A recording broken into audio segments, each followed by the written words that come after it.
উন্নতি তখনই সম্ভব যখন বড় বড় উদ্যোগপতিরা তাদের পয়সা ফেরত না দিচ্ছে তার বিরুদ্ধে অ্যাকশন নেওয়া।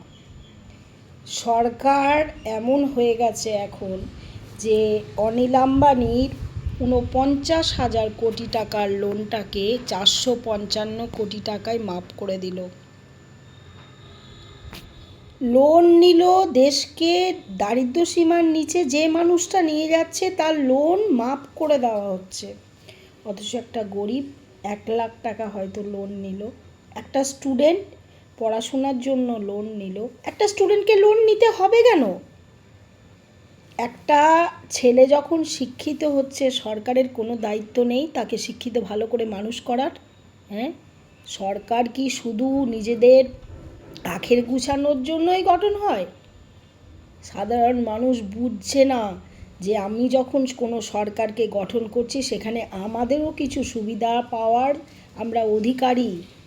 আপনি নিজে ভাবুন যে ৪৫,০০০ কোটি টাকার লোনটা যখন ৪৫৫ কোটি টাকায় মাফ করে দেওয়া হলো সেটা দেশের উপর কত বাড়তি বোঝা হলো। এদেরকে রেসপেক্ট দেওয়া হয়, এদের জন্য মিনিটের মধ্যে লোন পাস হয়ে যায়। আপনি যান, সাধারণ মানুষ একজন যাবে, আপনার কি কি আছে ডকুমেন্টস, আপনি দিতে পারবেন কি না দেখুন, আমাদের ইজ্জতের ব্যাপার। কিন্তু একটা কোটিপতি যখন যায় সে লোনটা শোধ করছে না, কিন্তু তার বিরুদ্ধে অ্যাকশন নেই।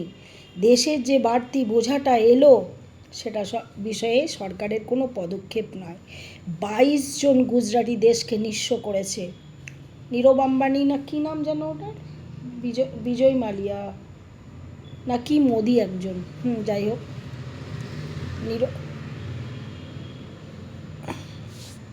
মনে পড়ছে না।